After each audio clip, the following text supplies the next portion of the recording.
On the third morning of her employment, Hazel Nolan rounded a corner in the marble hallway and walked straight into the man who owned the house. The basket left her hands. Her wallet hit the floor and fell open, and a single photograph slid across the polished stone and stopped against the toe of his shoe. Xavier Castellano was 38 years old. He ran the ports of Brooklyn the way other men run a household budget, quietly, completely, without ever raising his voice. He hadn't lost his temper in 11 years. He didn't lose it now. He simply bent down, picked up the photograph, and went very still. Because he knew that picture. He'd taken it himself, on a balcony in Italy, and he'd only ever printed 2 copies of it in his life. One had never left his wallet. The other one shouldn't have existed anymore. The maid was 29, and she'd been in the city less than a month. Her hands were still red from the morning's work. She waited for him to hand it back. He didn't. "Why is there a photograph of my wife in your purse?" She didn't understand the question. She didn't understand the man asking it. Either she'd been in his house 3 days and hadn't once heard him speak above a murmur, so she answered him plainly, the way you'd answer anyone, because she had no idea what she was standing in front of. And what she said next took a man who feared nothing and quietly took him apart. If a story like this one pulls you in, take a second to like this video, share it with someone who'd appreciate it, and subscribe so you don't miss what comes next. It really does mean the world to us. Now let's get back to the story. "That's my sister," she said. "She died in a fire 4 years ago. She pulled me out of the car, and then she couldn't get out herself."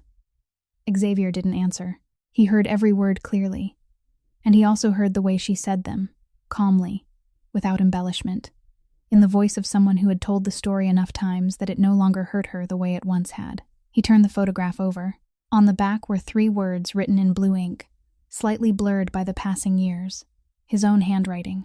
He even remembered the pen he'd used, a pen borrowed from the hotel front desk, and he remembered writing those 3 words on the back of the photograph while she was still asleep, on a balcony overlooking the bay in Positano, one summer 6 years ago. He'd printed exactly 2 copies. He kept one. She put the other in her wallet, and that wallet had been inside the car that night, and that car had burned so badly that they had to identify the body by dental records. He turned the photograph back to the front. The woman in the picture was still smiling, still tilting her head toward him exactly as she had 6 years ago. "What's your name?" he asked. "Hazel Nolan, sir." "How long have you been here?" "Today's my 3rd day." He nodded once, only once, then held out the photograph. She took it back, slipped it into her wallet, and lowered her head as she apologized again for bumping into the owner of the house. He told her to get back to work. She walked away. He remained standing in the middle of the hallway for a while longer, his arms hanging loosely at his sides, his expression unchanged. No one passing by would have imagined that the man standing there had just heard something shatter, something he himself had buried with his own hands 4 years ago. He went upstairs to his study, closed the door, and turned the lock. He didn't switch on the main lights.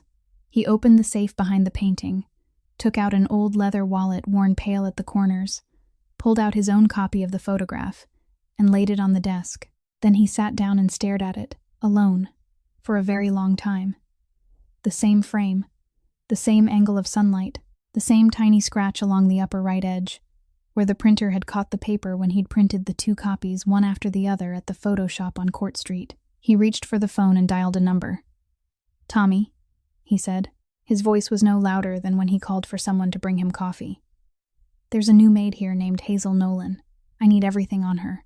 Place of birth, education, medical records, banking, relatives, who referred her here, and where she's been for the last 5 years, 24 hours. There was silence on the other end for exactly 1 beat. Tommy Sheridan had worked for the Castellano family for 19 years, and he'd learned that when the boss spoke in precisely that tone, the only question a man was allowed to ask was one about the deadline. "Yes, boss." "Tommy." "Boss?" "Don't let her know. Don't let anyone in this house know." Tommy came back the following afternoon with a file so thin that he almost looked embarrassed to set it on the desk. Xavier opened it and read from top to bottom without missing a single line. Hazel Nolan, 29 years old. Driver's license issued by the New York State Department of Motor Vehicles 4 years ago, issued in Schuyler County in the Finger Lakes region. No driver's license before that. No school transcripts from any high school in the state. No college records. No medical records prior to 4 years ago. No social media accounts. No old photographs, no former classmates, no previous addresses. Nothing. Mother, Ruth Nolan, a nursing assistant who worked the night shift at a nursing home in Watkins Glen for 22 years, died of pancreatic cancer 5 months ago. Father, unknown, not listed on any document. After the funeral, Hazel sold her old car, paid the final month's rent, then took a bus to New York City carrying $41,000 in medical debt that Ruth's insurance hadn't covered. She applied through a domestic staffing agency in Manhattan, one of 3 agencies, the housekeeper, Peggy Doyle, regularly used, and the Castellano household was assigned to her entirely by chance, because it was the only opening left that week. Xavier turned to the final page, blank. That's all? That's all. Tommy remained where he was, his hands clasped behind his back, and he considered his next words very carefully, because he wasn't a man who liked saying things he didn't understand. Boss, I checked 3 times. I even had someone at the Department of Motor Vehicles look into it, and someone at the hospital. The result was still the same. He drew in a breath. On paper, this woman has only existed for 4 years. Xavier didn't ask Tommy another question. He put the file in a drawer, locked it, and over the next 2 days he did something he'd never done with anyone who worked in his house. He watched. He moved his meeting in Red Hook to the afternoon so he could be home in the morning. He ate breakfast in the small dining room instead of in his study. He walked through the hallways more slowly than usual. No one noticed, because the master of the house had always moved quietly, and no one under that roof had ever developed the habit of watching him as he passed. On the first morning, Hazel brought him coffee. She set the tray on the edge of the table, lifted the cup, placed it on the saucer in front of him, and before drawing her hand away, she turned the handle slightly to the left. Not the right, the left. She did it so quickly that even she didn't seem to know she'd done it. The way a person straightens a collar in the mirror and then can't remember making the adjustment. Then she picked up the tray and walked out. Xavier sat perfectly still. Isabel had been left-handed. During the 2 years they'd lived together, she'd set countless cups of coffee in front of him, and every single time, she'd turned the handle to the left because that was the natural direction for her hand, and because she'd never once thought about changing it to suit someone else. He'd teased her about it. He'd grown so accustomed to it that for the 4 years afterward, whenever someone brought him coffee with the handle turned to the right, something still felt wrong, though he'd never bothered to give the feeling a name. He didn't drink the coffee that morning. It went completely cold on the table before he finally stood up. On the first afternoon, Mrs. Peggy Doyle assigned Hazel to clean the music room, the room in the south wing that for 4 years had only been opened once a month to dust, and then closed again immediately. Xavier was passing by while the door was still slightly ajar. Hazel was wiping the dust from the lid of the piano, and when she finished, she stood looking at it for a moment, then sat down on the bench. She lifted the keyboard cover. She placed both hands on the keys in a very particular way, wrists slightly raised, little fingers held properly instead of hanging loose, the posture of someone who had been taught, not someone merely curious. Then she played 8 measures, not a single wrong note. They were the opening 4 measures of a prelude Isabel used to play in the evenings, not to perform for anyone, but simply to fill the house with sound before going to bed.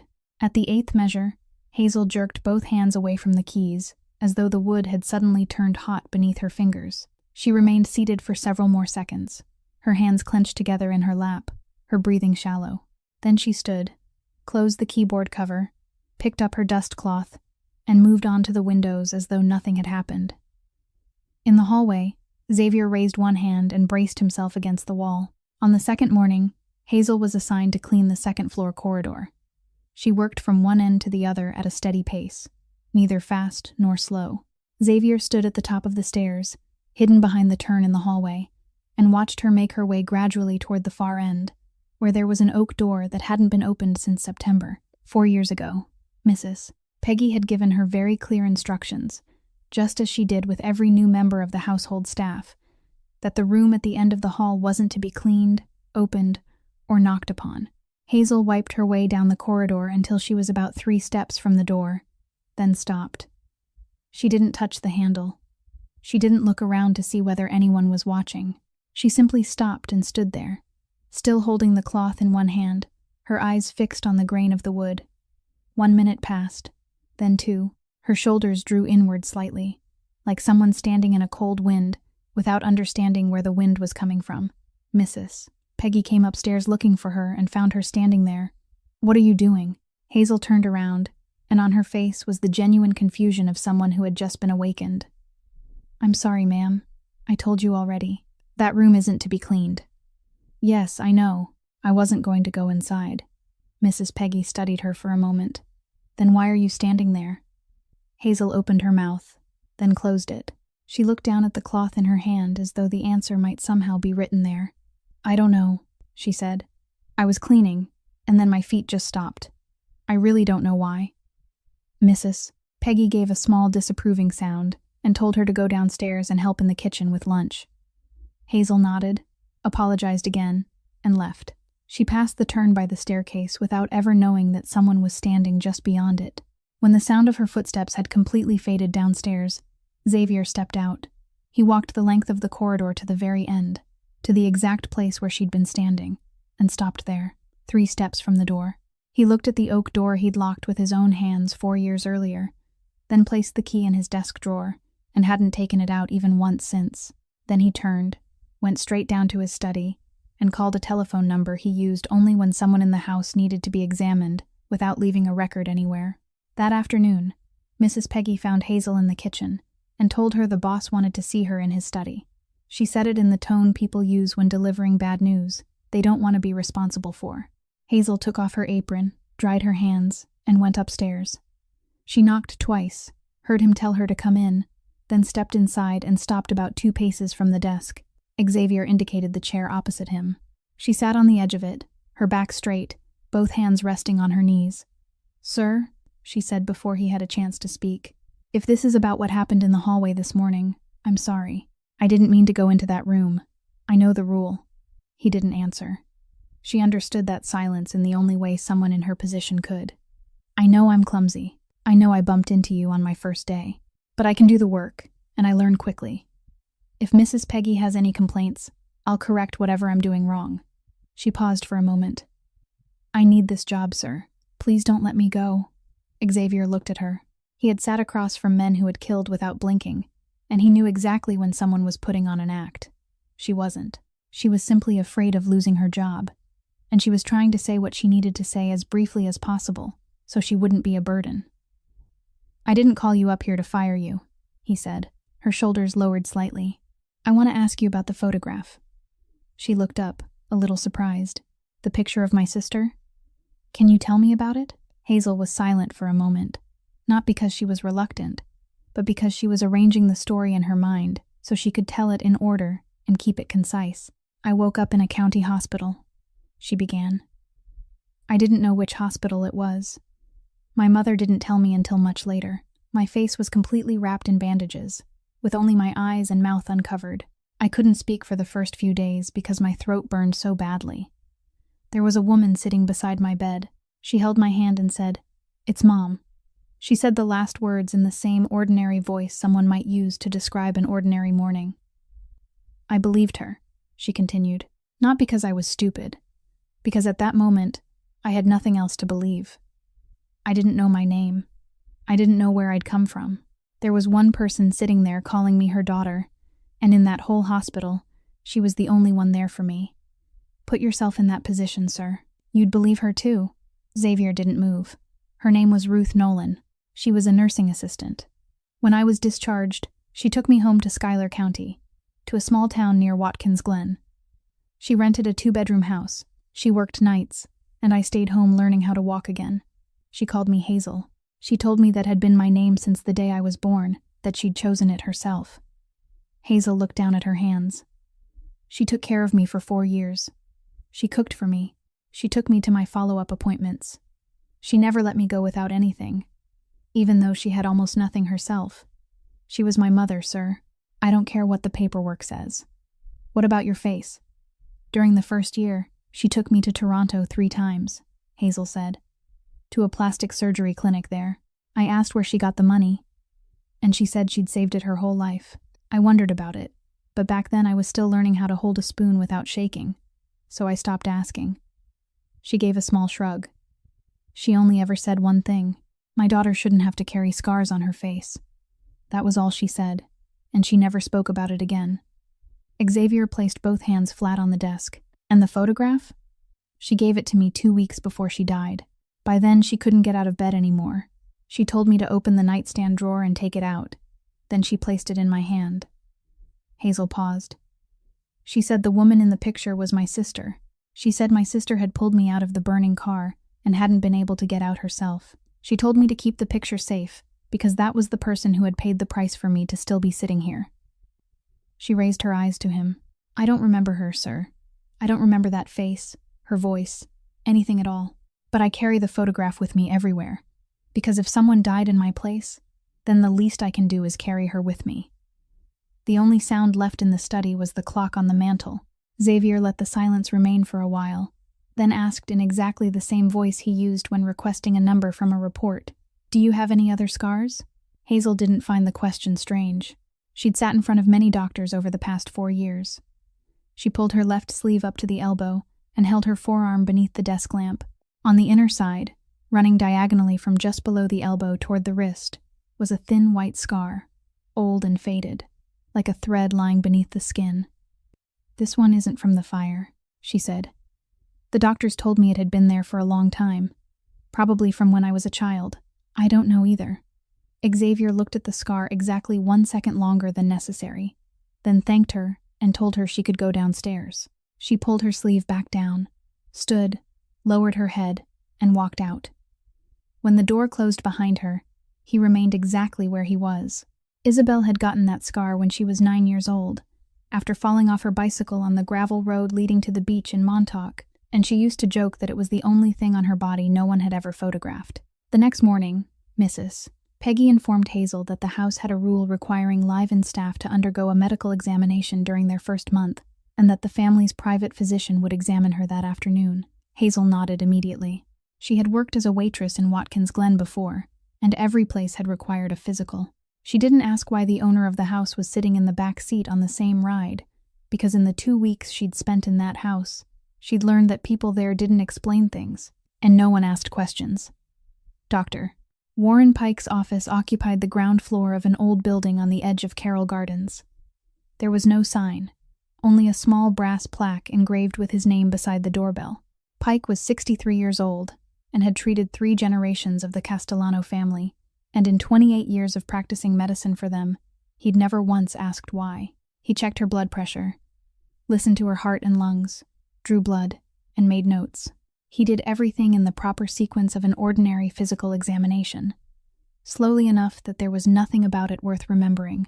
Then, in the most natural tone, he explained that household policy required an additional skeletal X-ray for residential employees, in case an old injury might affect lifting or carrying. Hazel told him she'd had surgery on her right ankle. She couldn't remember when, but the doctors in Schuyler had told her there was metal inside it. Pike nodded and said that was all the more reason to take the image. She lay down on the table, stayed still while he positioned her foot, and when the machine finished, she sat up, tied her shoelaces again, then went out to the waiting room and read an old magazine. She never saw the X-ray. In the examination room, Pike mounted the image on the light box. Xavier stood beside him.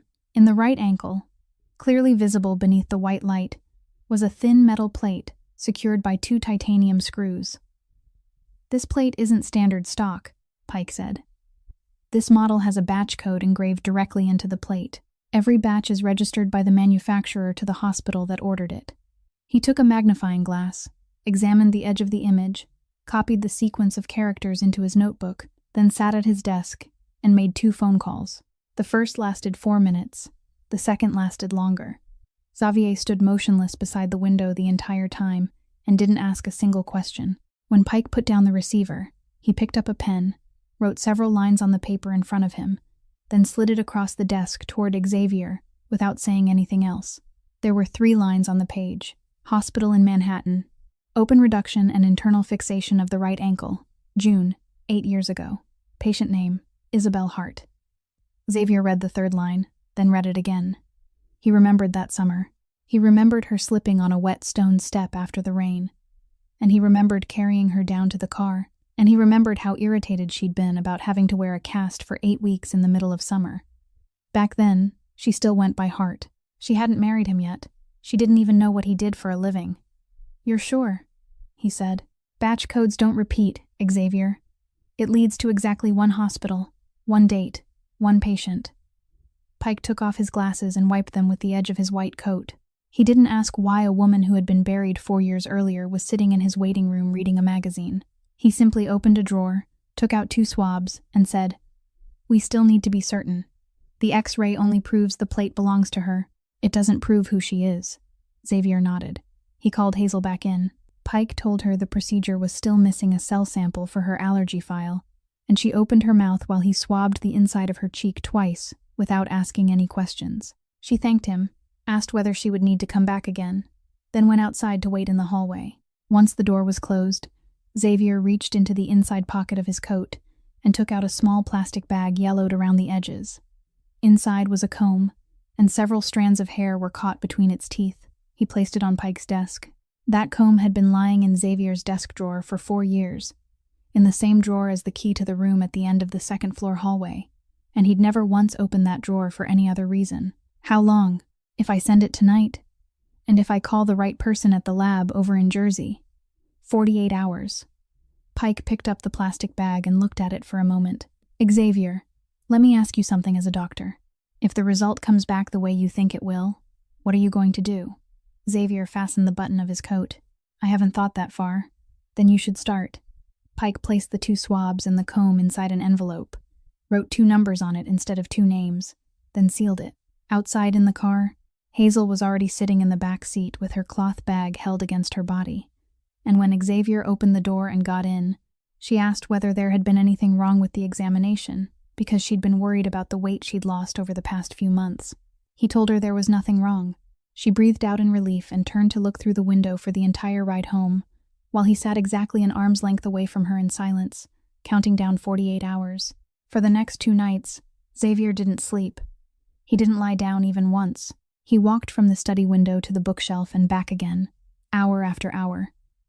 And there was only one thought in his mind, repeating itself until it stopped hurting him and began to make him cold. If it really was her, then the coffin he'd lowered into the ground 4 years ago hadn't belonged to his wife. If it really was her, then for all those 4 years, she had been living 3 hours north of where he stood, in a rented 2-bedroom house in a town of 2,000 people, and he hadn't found her. Not because he didn't have enough men. He had 400 men. He had police in his pocket across 3 counties and contacts at every bus terminal from Albany south. He had enough money to cast a net across the entire state of New York, and that was exactly what he'd done for 11 months. Then, in the 12th month, he'd sat in this very room and told Tommy Sheridan to stop. He'd told himself it was acceptance. Now, pacing back and forth across the rug between the 2 windows, he looked directly at the word that truly belonged to what he'd done. He'd given up. On the afternoon of the 3rd day, Pike called and said he was on his way.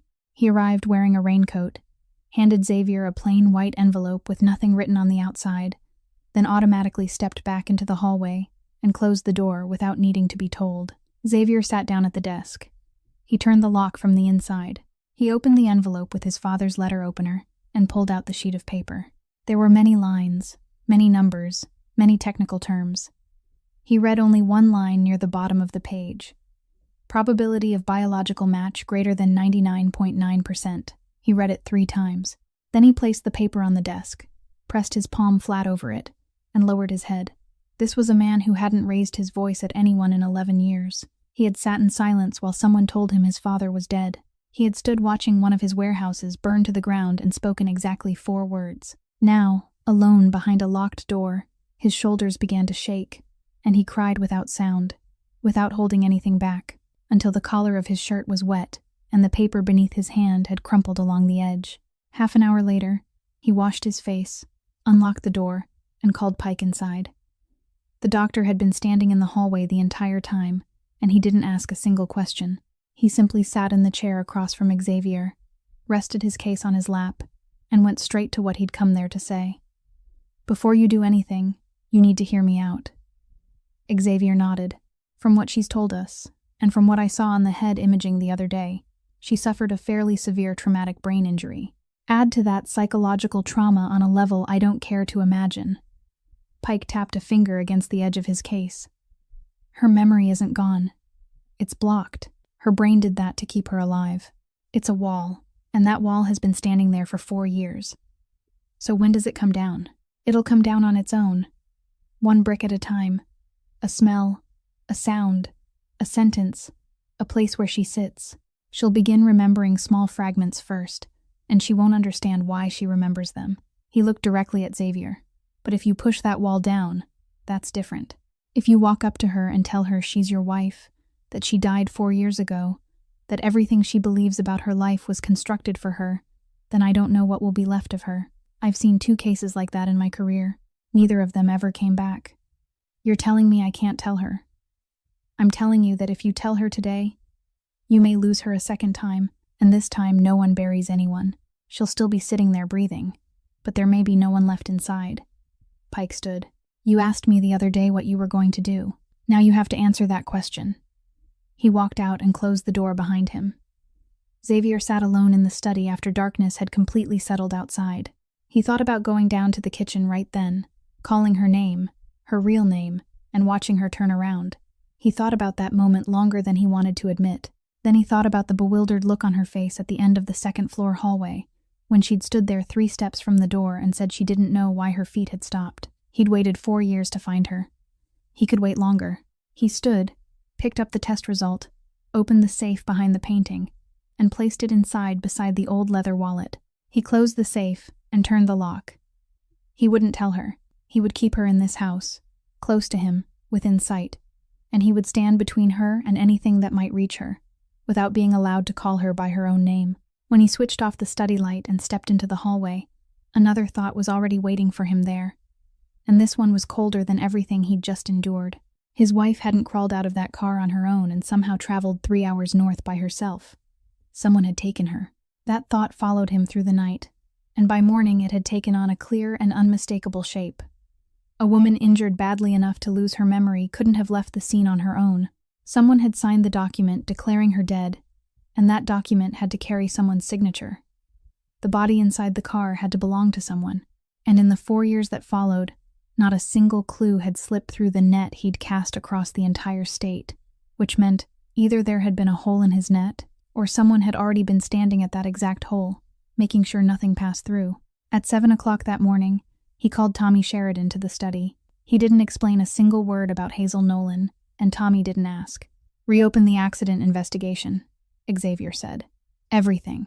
Crime scene photographs, the medical examiner's report, the death certificate, whoever signed it, whoever was coordinating the night shift that night, which fire engine arrived first, who called 911, and what time the call was made. Every call coming into and going out of this house for the 7 days before and the 7 days after, cross-check every number. Yes, boss. And Tommy. He paused. Look at our own people. Not just the ones who left or the ones who've had problems. I mean the names no one's ever thought to question. Tommy straightened. In 19 years of working for the family, this was the first time he'd ever been given an order shaped quite like that. He didn't ask why. He only asked for the deadline, and Xavier told him there wasn't one. There was only one requirement. He couldn't afford to be wrong. That same morning, Xavier called Mrs. Peggy Doyle upstairs.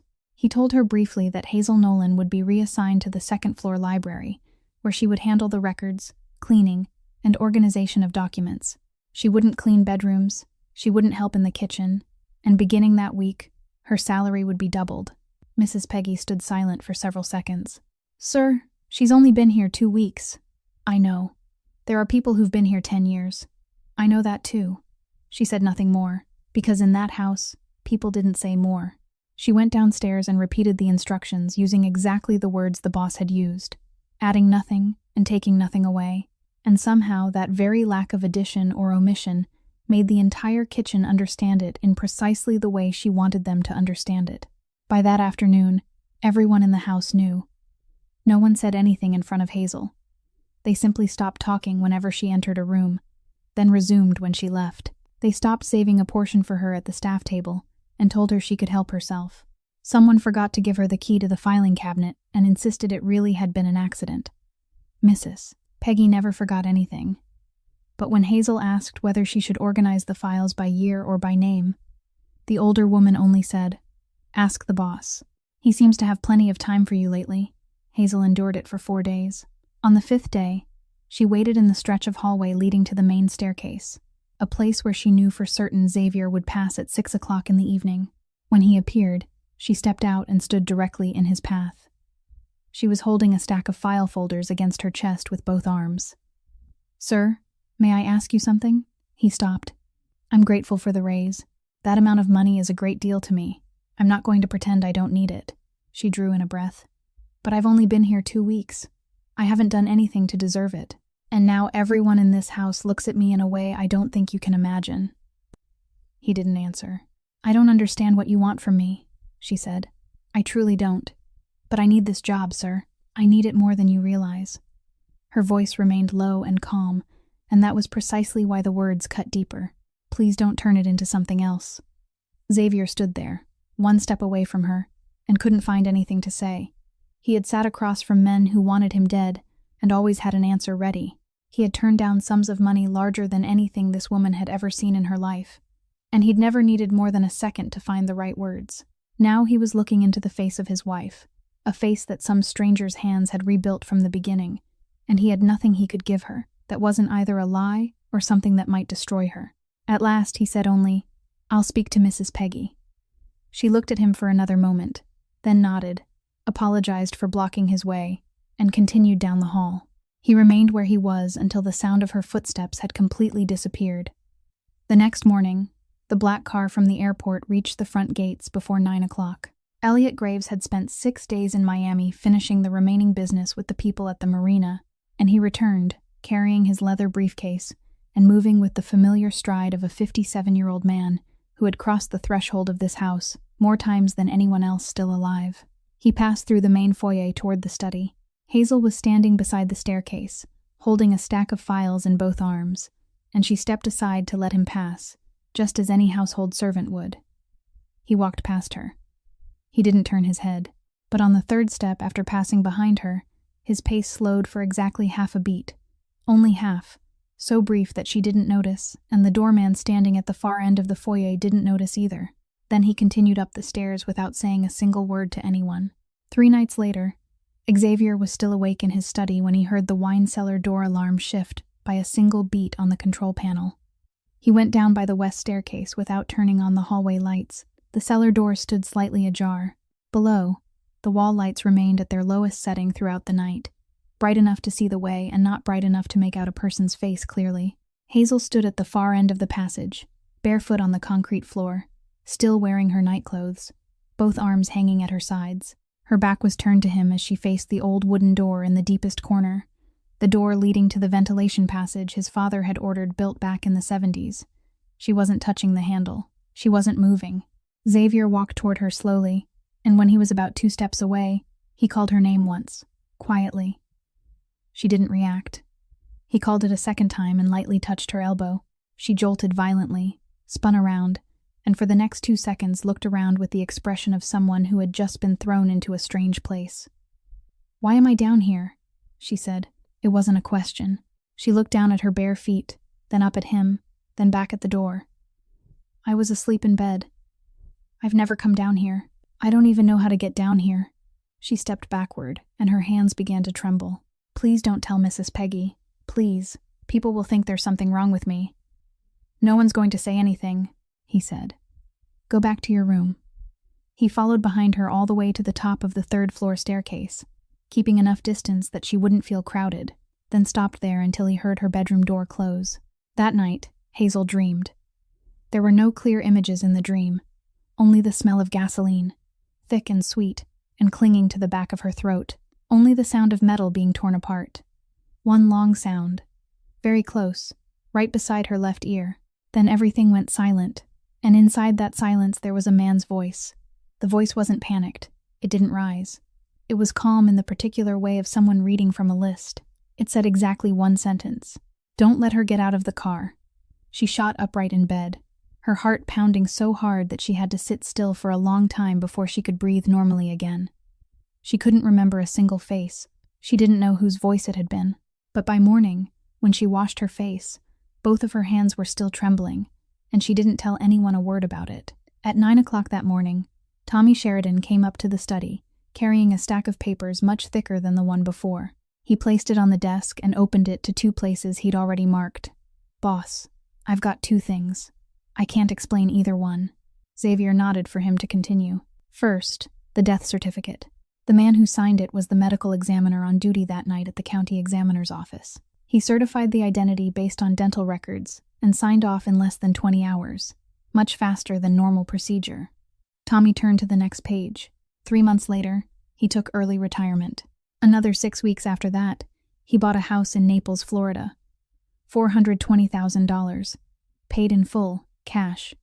Xavier said nothing. I checked his salary for the 10 years before that. There's no way he had $420,000 in cash. Tommy turned another page.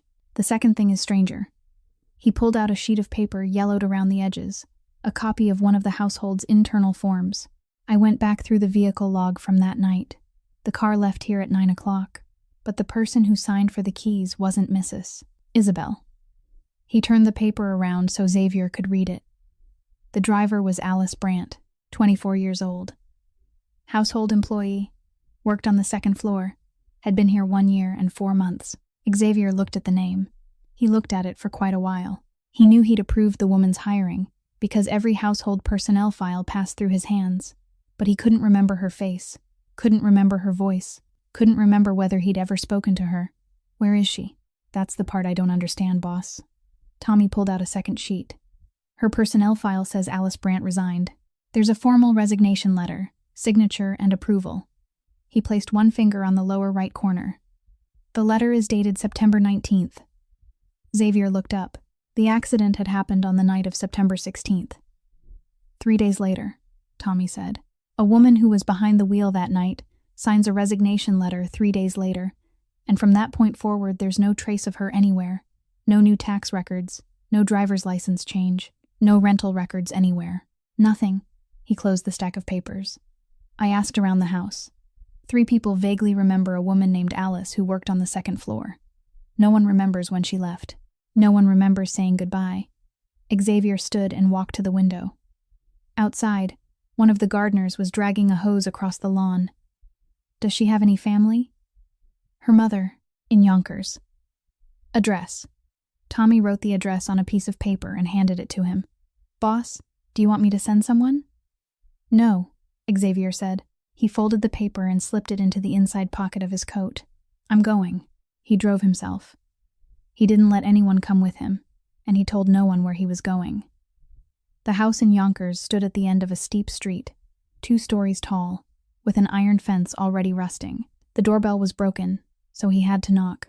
The woman who opened the door was in her 60s, her hair tied at the nape of her neck, a dish towel still in one hand. He told her he worked for the family her daughter had once worked for, and that he was reviewing old personnel records. When she heard that, she opened the door wider and told him to come in, because by then she had spent enough of her life having people knock on her door, asking about paperwork.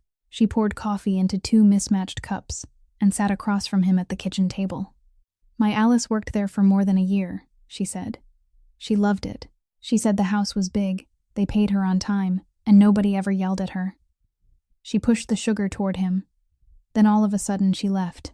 She called me and said she'd gotten a job out on the West Coast, in San Diego, for twice the pay. She told me not to worry, said she was fine. Did you ever see her again? No, she said it calmly. She never came back. It's been 4 years. She called a few times during the first year, always while I was at work, and left messages on the machine. Then that stopped too. She turned the cup slowly between her hands. She and I had trouble going back to when she was 19. Old business. Nothing important now. She was angry with me for a long time. I always figured she just hadn't gotten over it. Xavier asked whether she had an address for Alice out there. She shook her head, but she still sends money, she said. Every month. $1,800 into my account. Always on the 3rd. Hasn't missed a single month in 4 years. She stood, took a stack of bank statements bound with a rubber band from a drawer, and set them on the table. I kept every one, in case she ever needs them later. Xavier turned through several pages. The sender's name wasn't Alice Brandt. It was the name of a limited liability company registered in Delaware, a meaningless string of words like thousands of other shell companies, the same kind he himself used when he needed to make payments he didn't want traced. He folded the statement and placed it back with the others. Did you ever ask why the money wasn't being sent under her name? Of course I did. She shrugged. She said the company out there paid through some kind of agency. What do I know about things like that? She looked at him. You think something's wrong? No, he said. I'm just making sure the records are complete. She nodded, apparently reassured, then stood and went into the next room. She came back carrying a small framed photograph and set it in front of him. Here. This was when she finished 12th grade. In the photograph was a brown-haired girl wearing a graduation gown, smiling through braces. She held her diploma in both hands and raised it above her head as though it were a trophy. She wasn't good at school, the woman said, but she worked hard. She'd been working since she was 16. This house is still standing because of her. She rubbed a streak of dust from the glass with her thumb, then set the frame down again. Did you know her? You worked there. Xavier looked at the face in the photograph. He tried. He truly tried, hard enough that a pulse jumped once at his temple. There was nothing, not a single fragment of memory. He had approved this girl's hiring paperwork. She had lived in his house for 16 months, walking the same hallways he walked every day, and he couldn't remember whether he'd ever once looked directly into her face. I'd seen her around, he said. The woman smiled, satisfied with that answer. She walked him all the way to the door and told him that if he happened to get in touch with Alice, would he please tell her that her mother wasn't angry anymore? He said he would. He went out to the car, sat behind the wheel, and didn't start the engine. On that steep street, the afternoon moved very slowly. A garbage truck crept forward a little at a time near the top of the block. Someone walked a dog past his windshield and disappeared from sight. Xavier sat motionless, both hands resting on the steering wheel. 4 years earlier, a 24-year-old woman had sat behind the wheel of one of his family's cars, and she had never come home. He'd had 400 people. He'd ordered them to search hospitals, morgues, shelters, bus terminals, from Albany all the way down to Jersey. He'd asked about every name, every number, every possibility.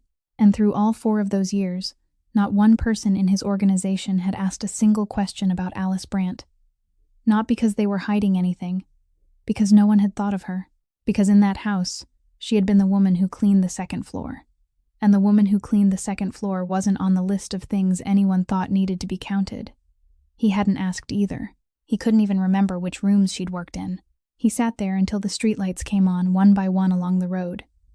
Then he took out his phone and called Tommy. Find the company listed as the sender on these transfers, he said, reading out the string of words from the bank statement he'd managed to photograph. Who formed it? Who authorized the payments?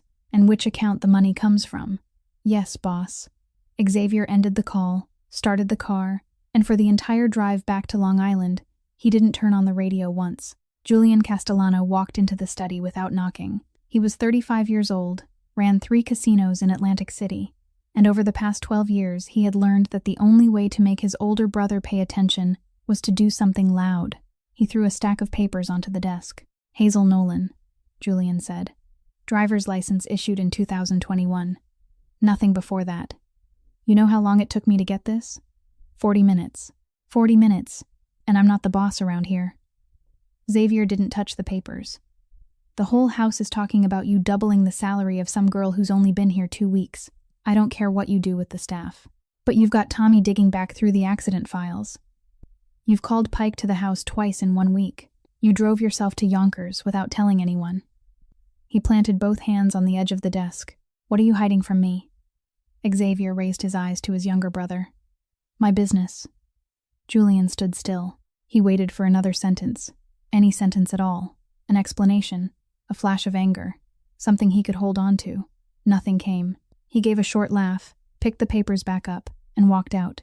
The door didn't close hard behind him. 3 days later came the party marking 12 years since Xavier had taken his place at the head of the Castellano family. 45 people filled the grand hall, including every district chief, the partners from the docks and the unions, and the air in the room was the kind that belonged to gatherings where everyone smiled and no one turned his back on the door. Mrs. Peggy assigned the servers according to seniority, and because the main table needed an extra pair of hands, Hazel was placed there, standing behind the guests, responsible only for clearing plates and pouring water. Elliot Graves remained at Xavier's right side throughout the evening, exactly where he'd stood for 25 years, a small notebook in one hand, leaning down to speak into Xavier's ear whenever someone new entered the room. Julian sat 4 seats away and didn't look toward the main table once. At around 9:30, Xavier stood. The entire room fell silent. He didn't take a microphone. There was no podium, and he'd never spoken more than 5 sentences at occasions like this. 12 years, he said. I'm not going to talk about those 12 years. He looked down at the table for a moment, then raised his head. There's a promise I've owed for 4 years. I'll repay it this year. He lifted his glass. Thank you for being here. No one understood what he'd just said. They raised their glasses with him. Several men glanced at one another, and in the seconds that followed, Elliot Graves lowered his head and wrote a single line in the small notebook in his hand. Xavier drank. He sat down. Conversation around the table resumed. Someone at the far end of the room told a story, and several people laughed. 3 minutes passed. Xavier placed one hand on the edge of the table. He felt heat running along his spine, and a strange metallic taste rising at the base of his tongue, and his heart began beating in a rhythm he'd never felt inside his chest before. Too fast, then missing a beat, then too fast again. He thought it was because he hadn't slept for several nights. The man sitting to his left asked if he was all right. Xavier said he was fine. He reached for his glass of water. His hand never made it there. The glass slipped from fingers that had suddenly gone numb, struck the stone floor, and shattered. The sound cut through every other sound in the grand hall. Xavier tried to stand. His knees wouldn't hold him. He pitched forward, his shoulders striking the edge of the table, dragging the tablecloth and 3 or 4 plates down to the floor with him. For 2 seconds, not one of the 45 people in that room moved. Then Tommy Sheridan shoved back his chair from the other end of the room and ran toward him, shouting for Pike, while Elliot Graves dropped to his knees on Xavier's right and cradled Xavier's head in both hands, and someone smashed the glass door along the side entrance to clear a path, and the entire hall broke apart into noise. Hazel stood exactly where she was, still holding the water pitcher in both hands, and watched as 3 men carried him past her. For one very brief moment, so brief that she couldn't catch hold of it, something flashed through her mind. It wasn't an image. It was only the feeling that this had happened before, exactly like this, somewhere else, a very long time ago. Then it vanished. The pitcher trembled in her hands as water overflowed onto the linen table, and she didn't even realize her fingers were shaking. Warren Pike worked in the medical room in the north wing for 4 straight hours. Close to 2 o'clock in the morning, he stepped into the hallway, pulled off his gloves, and told Tommy Sheridan exactly what he knew for certain. Digoxin, heart medication. The right drug, used the right way, saves lives. The wrong dose stops the heart, and on paper it looks exactly like a heart attack in a 38-year-old man who's been working himself too hard. He wiped his face with his sleeve. The dose in that wineglass was enough to kill a healthy man within half an hour. He survived because of 2 things. He only took 1 swallow, and he hadn't slept for 3 nights, so his heart rate was slower than normal. Tommy asked how long it would be before Xavier woke up. A few days. His heart rhythm will remain unstable for several weeks. Pike looked at him. Someone at that party knew exactly how much to use. Within 10 minutes, Tommy sealed the entire estate. The gates were locked, the guards were doubled, and no one was allowed in or out. All 45 guests were kept in the grand hall and questioned one by one until dawn. At the same time, 2 of Tommy's teams began searching the staff quarters in the west wing, room by room, in numerical order. At the 9th room, a man named Reyes lifted the mattress and froze. He called Tommy. Tommy came upstairs, looked beneath the bed, then ordered everyone else out. He took photographs before touching anything. Beneath the mattress, wedged tightly against the bed frame, was a small glass bottle labeled digoxin, still about 1/3 full, and a cheap plastic phone of the kind sold in convenience stores. The phone contained 7 text messages exchanged with a number registered in Philadelphia, the last one sent at 4 o'clock the previous afternoon. By 8 o'clock that morning, Tommy's people had spoken with the bank and received confirmation. 3 weeks earlier, a savings account had been opened at a branch in Queens under the name Hazel Nolan, using the correct social security number and the correct driver's license number. $75,000 had been deposited into the account through an international wire transfer. Tommy sat staring at the number for a long time, not because it was large, because it was exact. The woman was carrying $41,000 in medical debt. $75,000 was enough to erase every dollar she owed and leave enough behind for the beginning of another life. Someone had sat down and calculated that amount. Someone knew exactly how much she owed and had rounded it upward to precisely the point where it looked like a price a woman like her might accept. At 9 o'clock that morning, 2 men came to Hazel's room and escorted her downstairs. She walked between them through the main foyer, where 7 or 8 members of the household staff stood off to either side. No one said anything. Mrs. Peggy Doyle stood at the foot of the staircase holding a stack of towels, and when Hazel passed her, she turned her face away. She didn't say a single word. She simply turned her face away. In the small office on the ground floor, Tommy placed 3 things on the table in front of Hazel and asked whether she recognized any of them. Hazel looked at the bottle, then the phone, then the bank statement. "No," she said. "I've never seen any of these 3 things before." She said it once, clearly, and then stopped. She didn't repeat herself. She didn't cry. She didn't plead. She sat straight backed in the chair and waited for the next question. And Tommy questioned her for more than 2 hours, and all she had to give him were the same answers. "No. I don't know, and I don't have anyone who can prove it." At noon, he had her taken back to her room in the West Wing. The door was locked from the outside. 2 men stood guard in the hallway, changing shifts every 6 hours. She sat on the edge of the bed, on the very mattress they had just lifted, inside a room measuring less than 33 square feet, while the sky beyond the window turned the color of lead. She sat there for a very long time. Then she began to understand, not who had done this, because she didn't know that. She understood why they had chosen her. She had no past. There wasn't a single photograph of her from before 2021. Not one old friend she could call. No teacher, no former coworker, no neighbor who could stand up and say, "I know this girl. She wouldn't do something like that." The only person in the world who could have said those words had died 5 months earlier in a town of 2,000 people. And in this house, for 17 days, not one person had ever truly seen her. They had seen a uniform passing through the hallway. They had seen 2 hands setting a cup of coffee on a table. No one had asked where she came from. No one had asked whether she'd eaten. No one could even remember what region her accent came from. When they lifted the mattress and found that bottle, there was nothing in the minds of the 40 people living and working in this house that could be placed on the other side of the scale against it. There was no memory of her strong enough to argue with that bottle. She was the perfect person to blame, because she was the person no one had ever bothered to see. Xavier woke on the afternoon of the 2nd day. The IV was still inserted into the back of his left hand, and every time he took a deep breath, a thin line of pain ran along the inside of his chest. Tommy Sheridan had been waiting at the foot of the bed since morning. He gave his report in exactly the order he always did, without adding opinions or speculation. The poison, the dosage, the duration of the lockdown, the number of guests who had been questioned, the search of the staff quarters, the bottle and the phone beneath the mattress in room number 9, the account opened in Queens 3 weeks earlier, and the $75,000. He finished everything before giving the final detail. "She's being held in her room, boss.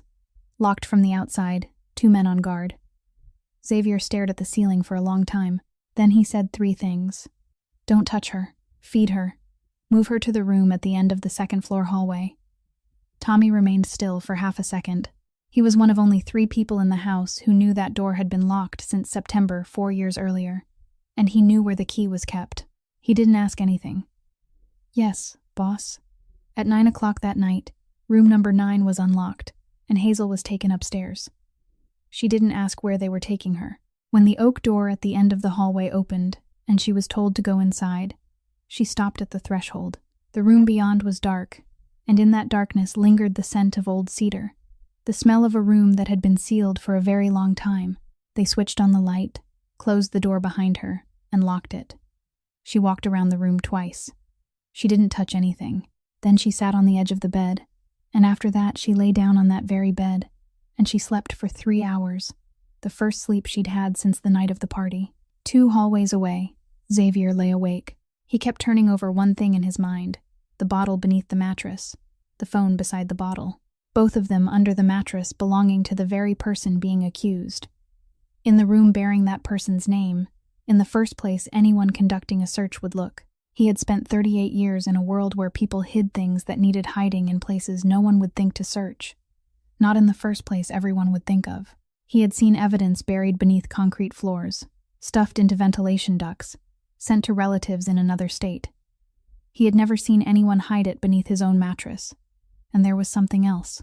If that woman had accepted $75,000 3 weeks earlier, then why was she still sitting in this house after the night of the party, wearing a uniform, pouring water, waiting for someone to come and lift her mattress? The person who took the money would leave. The person being framed would stay, because she didn't know she was supposed to run. That same night, in the room at the end of the second-floor hallway, Hazel woke close to 1 o'clock in the morning and couldn't fall asleep again. She sat up in the darkness and thought about the 3 things Tommy had placed on the table in front of her. She had no way to prove they weren't hers. But there was one thing she knew with more certainty than anything else. She hadn't poured that glass of wine. She had stood behind the main table all evening, and she remembered clearly who had handed each glass to whom. If there was anything in this house that could prove it, it would be in the security room on the ground floor. She went into the bathroom and opened the small window above the sink. Outside was a stone ledge about 16 inches wide, running along the back of the building, leading to the balcony of an unused reading room, roughly 13 feet away. She had cleaned that balcony the week before, and she knew the glass door there was secured only by an inside latch, and that the latch was broken. She took off her shoes, held them in one hand, and climbed out. She crossed those 13 feet with her back pressed against the wall, her eyes fixed straight ahead, never looking down. From the reading room, she descended by the servants' staircase, the one she'd used more often than anyone else in the house during the past 17 days. The security room was at the end of the ground floor hallway.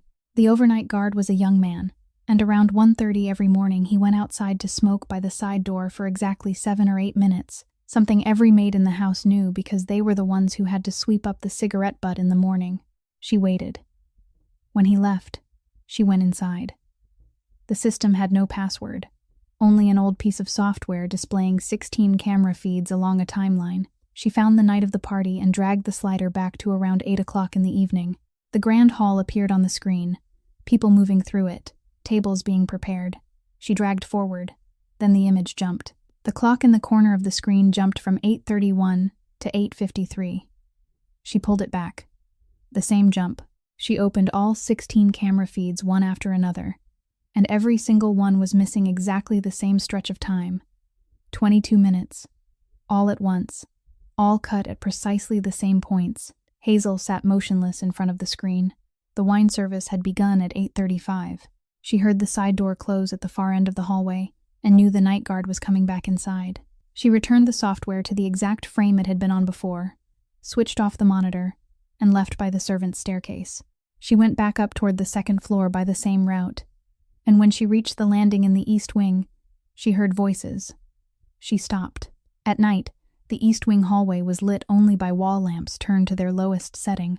About halfway down, the door to a small sitting room stood open by roughly 8 inches, and yellow light spilled through the gap in a narrow strip across the floor. A man was speaking on the phone inside. She pressed her back against the wall just beyond the turn and stood perfectly still. She recognized the voice. It belonged to the advisor, the older man who was always standing at the boss's right side, the man everyone in the house called Mr. Graves, and never anything else. His voice was low and slow, and he spoke in the manner of someone reciting a list he'd already memorized. She couldn't hear entire sentences. She only caught fragments that slipped through the opening. The younger brother won't be a problem. A pause. The casino debt. That tells the whole story by itself. Another silence. 2 o'clock Friday morning. Not before. Then, after a longer pause, clearer than anything else, the wine cellar tunnel. Just use that entrance. Hazel stood frozen behind the wall. In her mind, the pieces came together in the only way someone who knew as little as she did could make them fit. The younger brother. There was only one man in this house who was someone's younger brother. Casino debt. She had heard people in the kitchen hint about Mr. Julian losing money gambling, speaking about it the way people spoke about the weather. 2 o'clock Friday morning. An entrance.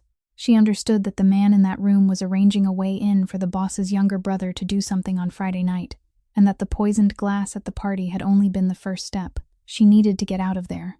She took one step backward, then another, but her heel caught the edge of a loose floorboard. It gave a faint, dry creak beneath her weight in the quiet hallway. It didn't hit the floor, but the brass base scraped against the wood with a short, dry sound, loud enough to be heard. Inside the room, the voice stopped in the middle of a sentence. "Wait." Hazel ran. She didn't run toward her room.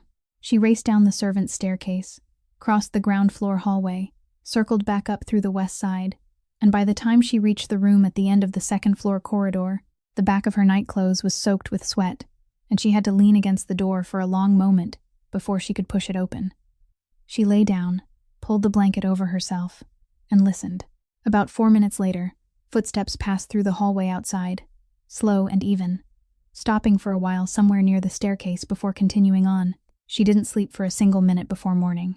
At 6 o'clock, she pounded on the door and told the guard she needed to see Mr. Sheridan, urgently. Tommy arrived 40 minutes later and stood in the doorway with his arms folded across his chest, wearing the expression of a man who had heard too many statements over the past 3 days. "I left the room last night," she said immediately. "I climbed out through the bathroom window. Punish me however you want, but please hear me first." She told him about the 16 camera feeds, all missing the exact same 22 minutes at the exact same time. He frowned, but he didn't say anything. Then she told him about the East Wing hallway. He shifted his weight onto the other foot. "What did you hear?" He said something about the younger brother, something about casino debt. He said 2 o'clock Friday morning, not before. Tommy breathed out through his nose. He had stood listening to stories like this too many times from people trying to save themselves, and he knew that someone in her position would accuse anyone if it bought them one more day. He lowered his arms and was about to tell her he would write it down and that she should get some rest. "Mr. Sheridan," she said. "There was one more thing." He stopped. He said to use the wine cellar tunnel. Tommy Sheridan went completely still. "Say that again?" "The wine cellar tunnel," she said. "He said to use that entrance." He didn't move for several seconds. Then he stepped all the way into the room and closed the door behind him. "Who told you about that tunnel?" "No one. I just told you I heard him say it. Have you ever been down in the wine cellar?" "Once," she said. "I sleepwalked down there. The boss brought me back upstairs. I don't know what's down there." Tommy looked at her face for a very long time. The tunnel beneath the East Garden had been ordered dug by Xavier's father in 1977, after a car bomb failed to detonate properly outside a restaurant in Brooklyn. It didn't appear in any construction records filed with the city. It wasn't shown on any surviving blueprint. It didn't exist in any family ledger, because the old man himself had ordered that it never be put on paper. Among all the people still alive in the world, exactly 3 knew that tunnel existed. Tommy Sheridan was one of them. The second was lying in the medical room in the north wing with an IV in the back of his hand. The blood drained from Tommy's face. "You stay right here," he said. "Don't tell anyone about this. Anyone." Tommy worked for the next 11 hours, and everything he found pointed in the same direction. The internal credit ledgers from the 3 casinos in Atlantic City showed that Julian Castellano had signed for advances for 14 straight months, and his current debt totaled $2,400,000. The creditor wasn't some small-time lender. It was a private investment fund in Philadelphia that everyone in their line of work knew belonged to the Renzi family. Phone records showed 3 calls from Julian's private number to a number in Philadelphia during the 10 days before the party, the longest lasting 18 minutes. And the access card log showed that Julian's card had been swiped at the wine cellar door at 3:11 in the morning, 4 days before the party. Tommy placed the entire file on the table beside Xavier's bed and said nothing else. Xavier read every page, then told him to bring Julian upstairs. Julian had been held in the ground floor office since noon. At 3 o'clock that afternoon, he was escorted into the medical room. He looked at his older brother lying there with the IV in his hand and stopped in the middle of the room. Xavier said only one thing. $2,000,004. Julian stood still for several seconds.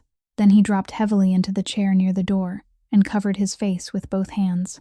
"All right," he said. "All right. You want to hear it? I'll tell you everything." He lowered his hands. "I owe them $2,000,004. I've been trying to find a way out for a year. I sold the apartment in Hoboken. I put up the car too. It still wasn't enough. In April, they sent someone to meet me in a parking lot. No threats, nothing like that. He just said Mr. Renzi was very understanding and that there was a way to erase the whole debt." Julian looked down at the floor. They wanted the shipping schedules at the port, dates, times, container numbers, which crews were on duty. "How many times did you give it to them?" 3. Xavier didn't move. I know, Julian said. I know what that means. You don't have to tell me what that means. He went on, his voice coming faster now. But you listen to me. That glass of wine wasn't me. I swear on our mother's grave. I sold information. I stole from you. I did the most disgraceful thing anyone in this family could do. But I didn't put anything in your glass. I don't know where that bottle came from. I don't know who that maid is. What about your card being used at the wine cellar at 3:11 in the morning? Julian looked up. What? 4 days before the party. I never go down to the wine cellar. He said it with the expression of a man who had just heard a sentence in a foreign language. I haven't been down there in a year. Ask anyone you want. Then he understood what the question implied, and he sat up straight. You think it was me? Xavier didn't answer, and that silence broke open something Julian had been carrying inside his chest for all 35 years of his life.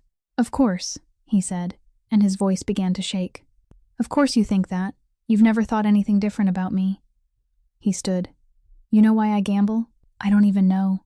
But I know what it feels like to sit in that casino at 4 o'clock in the morning, and it's the only place in the world where someone says my name without asking about you. Tears ran down his face, and he didn't wipe them away. 35 years, and you've never looked at me like a brother. Not once. You look at me like an entry in a ledger. The old man dies. You hand me 3 casinos, and you think your obligation is finished. Have you ever asked me how I live? Do you know who I eat dinner with?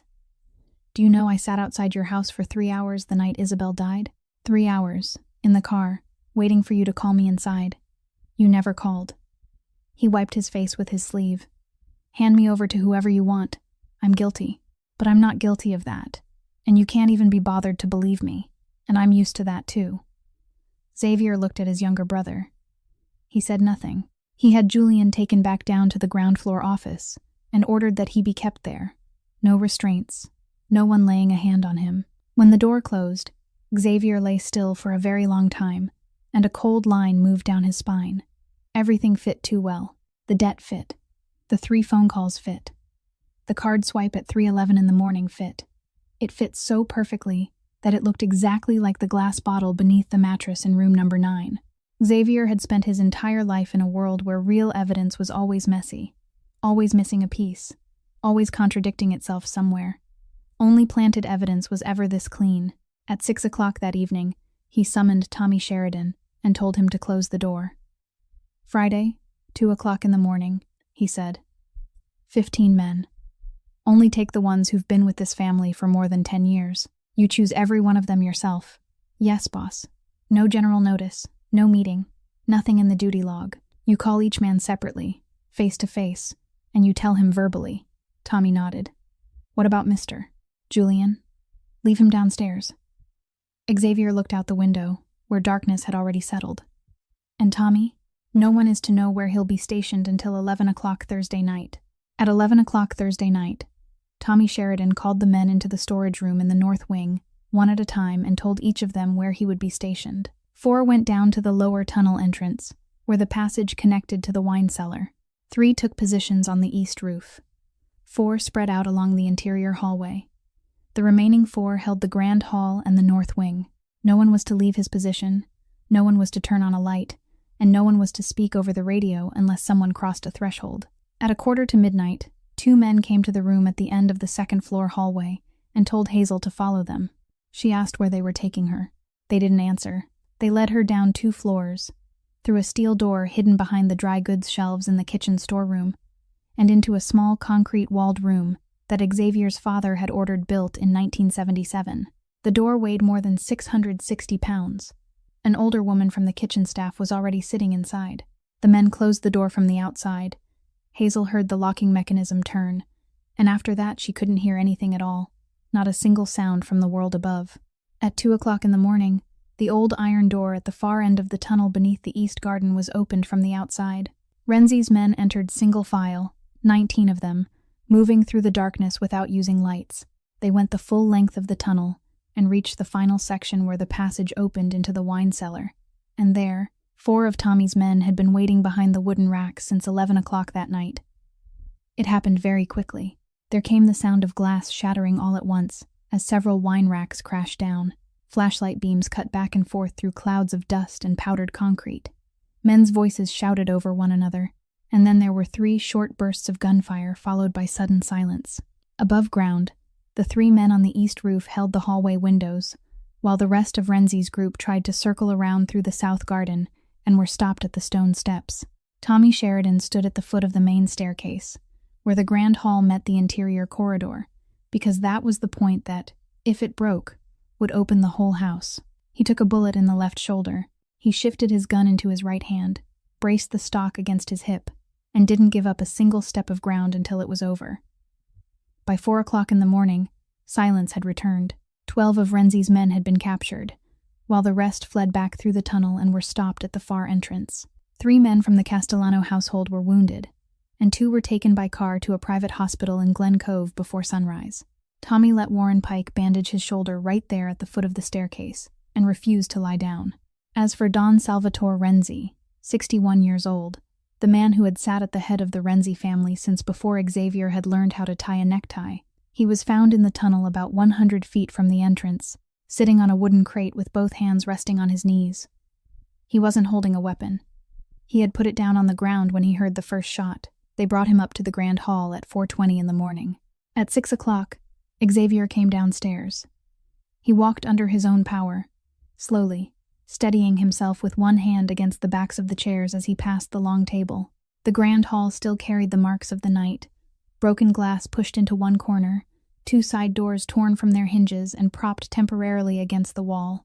Renzi sat on a chair in the center of the room, his hands cuffed behind him, his coat still draped over his shoulders. He raised his head and watched Xavier approach.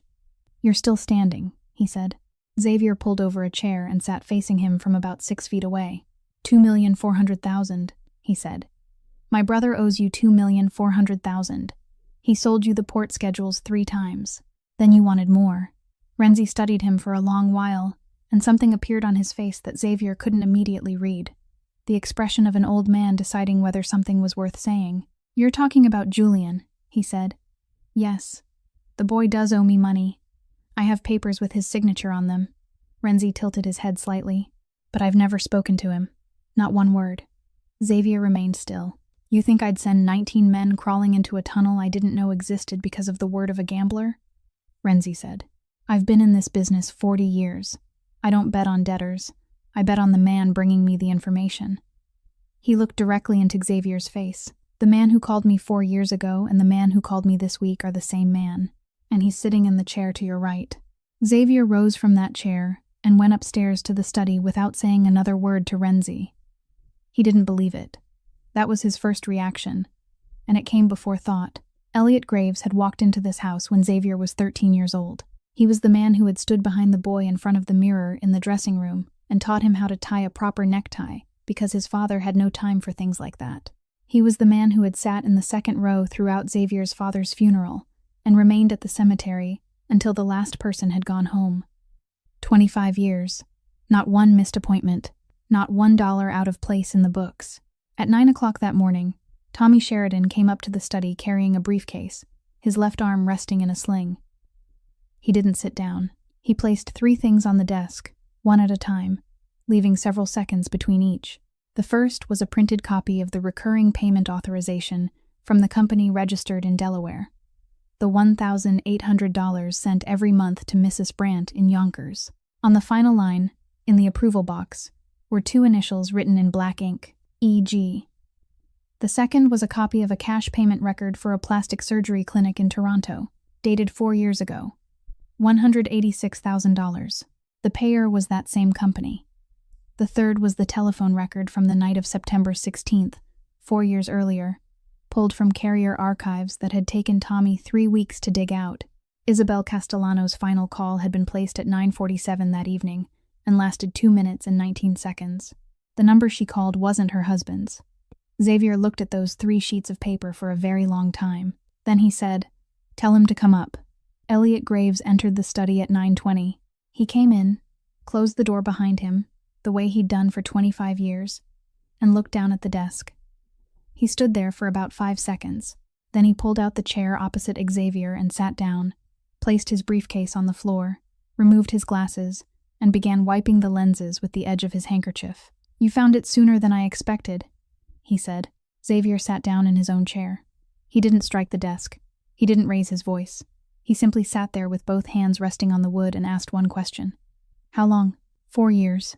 Elliot put his glasses back on. Where do you want me to begin? At the beginning. Elliot nodded, and he began speaking in exactly the way he always presented the accounts before a quarterly meeting.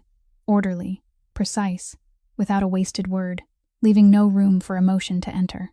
In August that year, your wife found 2 ledgers in the safe in the old office. He said it as though reading an item from a table of contents. Not the outside books, the internal ones. Names, shipping routes, payments to 3 city offices. She read both of them from beginning to end. Xavier didn't move. After that, she spoke to you. I know because that same week you called me into this room and asked me a question you hadn't asked once in 20 years. You asked how long it would take if this family moved everything into legitimate business. He paused for a beat. And you asked whether I knew any federal attorneys who could be trusted. Xavier remained still. I answered you 3 weeks later. I told you it could be done. I told you I'd build a path forward. Elliot rested both hands on his knees. I lied. I spent those 3 weeks calculating, and I wasn't calculating a path forward. I was calculating the consequences. For the first time, he looked directly into Xavier's face. You were planning to negotiate immunity. Immunity for yourself. Did anyone tell you that meant immunity for the entire family? No one did, because it doesn't work that way.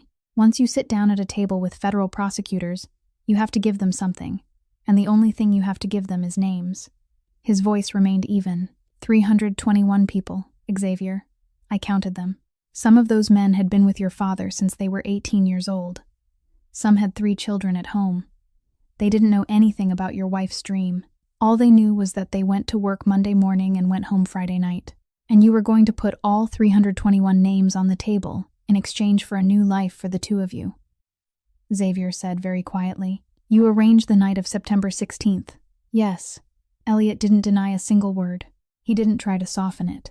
He sat upright and accepted it the way a man accepts the final number at the bottom of a column. She called me that night. 9:47. She said she was afraid. She asked me whether she should go or not. He removed his glasses again, and this time he didn't clean them. He only held them in his hand. I told her to go. I told her not to worry. The only sound in the study was the clock on the mantel. I didn't kill your wife, Xavier, Elliot said. I saved you. Xavier didn't react to that sentence. He sat in silence for a very long time, and when he finally spoke, he asked only one question, the only thing he needed to know. You found her alive. Why didn't you finish it? Elliot Graves set his glasses down on the desk. He looked at his own hands. I got there 15 minutes before the fire department, he said. I knew that road. I was standing by the shoulder when I heard someone breathing down below the embankment. I went down. He paused. She was lying in the grass about 25 feet from the car. I picked her up. He said the next words very slowly. For 25 years, I've approved things you wouldn't want to hear me say out loud in this room. I could do it because all I ever saw was a name on a piece of paper. A name doesn't have a face. It doesn't weigh anything. It doesn't breathe against your collar. He raised his eyes. That night, I held her in my arms. I can order the death of a name, Xavier. I couldn't kill a face. He continued, his voice never changing. I carried her away from the car and laid her down in the grass. I stood there for about a minute. Then I left. I told myself she wouldn't survive the night, and that way I wouldn't have to do anything else. He picked up his glasses, then set them down again. 3 weeks later, I learned I'd miscalculated. I traced hospital admissions through the northern counties and found a 60-year-old nursing assistant in Watkins Glen who had signed responsibility for an unidentified patient. I went to see her. He breathed out. I gave her $240,000 and a set of documents. I told her to take the woman far away, rebuild that face, and never come back. She cried for 2 hours, then she accepted. He looked at Xavier. I didn't kill your wife. I buried her while she was still alive. I know that's worse. I've known it since the first night. The study door opened. No one had called her. Hazel stood in the doorway, still holding the stack of files she'd brought upstairs out of the habit she'd formed during 17 days of working in that house, and no one knew how long she'd been standing there. She wasn't looking at Xavier. She was looking at the older man sitting in the chair, and she was listening. Not to what he was saying, to the way he was saying it, that low, even voice that never rose, the voice of a man reading from a list. Don't let her get out of the car. The stack of files slipped from her hands and fell to the floor, and the wall inside her mind came down. Not one brick at a time, but in one entire section. In the space of a single breath, she remembered holding a phone in the darkness of the second-floor bedroom and dialing a number, and she remembered saying, "I'm afraid," and she remembered the voice on the other end telling her to go, telling her not to worry. She remembered the smell of the leather seats inside the car. She remembered Alice behind the wheel, both hands placed at 10 o'clock and 2 o'clock like someone who had only recently learned to drive. And she remembered Alice turning toward her with a smile and saying, "Go to sleep, we've still got 2 hours." She remembered closing her eyes. She remembered headlights rushing in from the left, too close, too fast. She remembered metal tearing apart beside her ear. She remembered the smell of gasoline rising thick around her. She remembered being unable to move, and she remembered 2 hands sliding beneath her shoulders and pushing with everything they had, forcing her through the car door that had been torn open.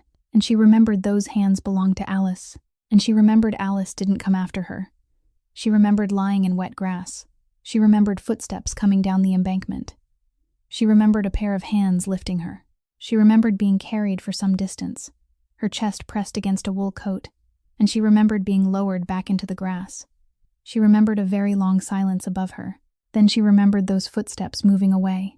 1 step, 2 steps, 3 steps, until there was nothing left to hear. Hazel walked into the room. She passed Xavier without looking at him. She stopped about 3 feet from Elliot Graves's chair and looked down at his face. He raised his eyes, and in that moment, the man who had spent the past hour laying everything out in the voice of an accountant suddenly had nowhere left to look. "It was you," she said. Her voice was very small. "You carried me out. Then you left me there." No one in the room said anything. Xavier didn't stand. Tommy remained in the doorway and didn't step inside.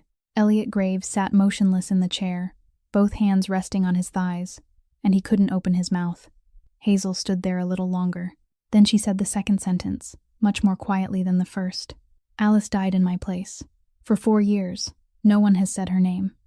Before darkness fell that day, Xavier called an attorney in Manhattan, and the following morning 3 federal agents walked through the gates of the estate. He turned Elliot Graves over to them, along with every file Tommy had reconstructed over the previous 3 weeks, the telephone records, the money transfer documents, and Don Salvatore Renzi's statement. He didn't handle the matter himself. In the world where he'd grown up, that was something no one did, and perhaps that was exactly why he chose to do it. 4 years earlier, the woman who had sat across from him in the dining room had told him she didn't want to live in a house where people decided for themselves who deserved to live, and he'd made her a promise. He hadn't managed to keep that promise while she was still there. He kept it now. Elliot Graves said nothing as they led him out to the car. He only stopped on the front steps, turned to look back at the house once, then lowered his head and climbed inside. Julian was also turned over to the law for exactly what he had done. Before the car pulled away, Xavier stepped to the window. Julian didn't look up. "I'll pay for your attorney," Xavier said. "I'll visit every month." Julian raised his eyes. "Why?" "Because you're my brother." It was the first time in 35 years that Xavier had said those 4 words aloud, and he said them in the same ordinary voice he used for everything else. And perhaps that was exactly why Julian had to turn his face away. That afternoon, Tommy Sheridan found Hazel in the library. His left arm was still in a sling. He stopped 2 steps away from her, then lowered himself onto one knee, his right knee, and bowed his head. "I locked you in that room," he said. "I looked at those 3 things on the table and believed them more than I believed you. I'm not asking you to forgive me. I only wanted to say it to your face." Hazel told him to stand up, and he stood, and neither of them said anything more. 1 week later, an envelope arrived from an attorney's office in Watkins Glen. On the outside, in Ruth Nolan's handwriting, were the words, "Opened 6 months after my death." Hazel sat on the back steps of the house and opened it. Ruth confessed everything. She wrote that she'd accepted money from a man whose name she didn't know, that she understood she was being paid to hide a human being, and that for 4 years she'd told herself she had done it because the young woman would have died if Ruth had refused. She wrote that this was only half the truth. The other half was that she'd lived alone for 22 years, and when she'd sat beside that hospital bed that night and a hand had closed around hers, She hadn't wanted to let go. She apologized for taking away one life so that she could have a daughter. The final line was written in handwriting that had begun to tremble. I lied to you about the sister in the photograph, but there really was someone who saved you, and I never knew her name. Please find her for me. 3 days later, Hazel went to Yonkers alone. She sat across the kitchen table from Alice Brandt's mother and told her everything, leaving out nothing, not even the details that hurt Hazel herself to say aloud. The woman listened with both hands resting on the table and didn't interrupt her once. When Hazel reached the part about the 2 hands pushing her through the broken opening of the car door, Mrs. Brandt stood up and went into the next room, and she stayed there for quite a long time. When she returned, she asked only one question. Did she have time to be afraid? Hazel said she didn't know. She said the only thing she remembered was Alice turning toward her and smiling. Xavier petitioned the county court for an exhumation order and paid every expense himself. It took 7 weeks, 3 hearings, and a genetic comparison against a sample from Mrs. Brandt. The result confirmed what everyone already knew. The person who had lain beneath a headstone bearing the name Isabel Castellano for 4 years was Alice Brandt, 24 years old, a second-floor household employee, the woman who had been behind the wheel on the night of September 16th. In November, she was reburied in a small cemetery in Yonkers, 15 minutes on foot from her mother's house. Her headstone carried her full name, the year she was born, the year she died, and one line chosen by her mother, my daughter. 11 people attended that day. Hazel stood beside Mrs. Brandt. Xavier stood 1 row behind them, and he didn't say a single word throughout the service because he understood that this day didn't belong to him. The following spring, in the music room, Hazel sat down on the piano bench and turned to look at him. Do I have to love you? She asked. I remember now. But remembering isn't the same as still living inside that life. I don't know whether I'm still the woman I was then. Xavier stood in the doorway. No, he said.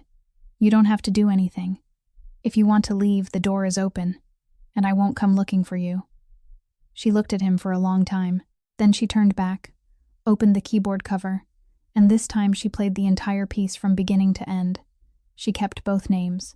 Isabel was the woman she had once been, and Hazel was the woman who had lived for 4 years in a 2-bedroom house with a woman who had loved her with everything she had, including the parts of that love that had been wrong. She said that giving up either name would mean betraying half of her own life.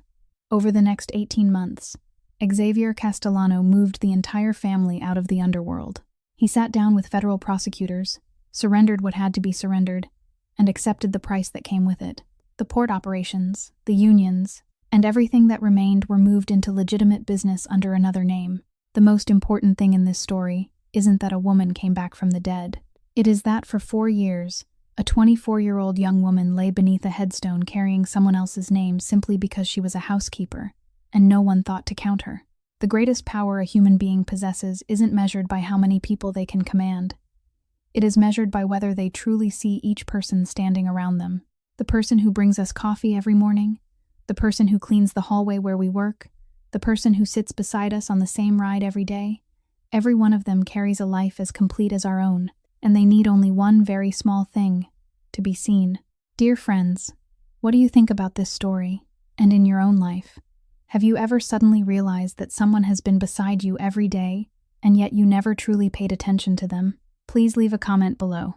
We read every line and deeply appreciate every feeling shared from the heart. If today's story touched you, please subscribe to our channel, leave a like, and share it with someone you care about so that each day we can continue listening together to more meaningful stories. We wish you and your family good health, happiness, and peace in every day of your lives. Goodbye for now, and we look forward to seeing you again in the next video.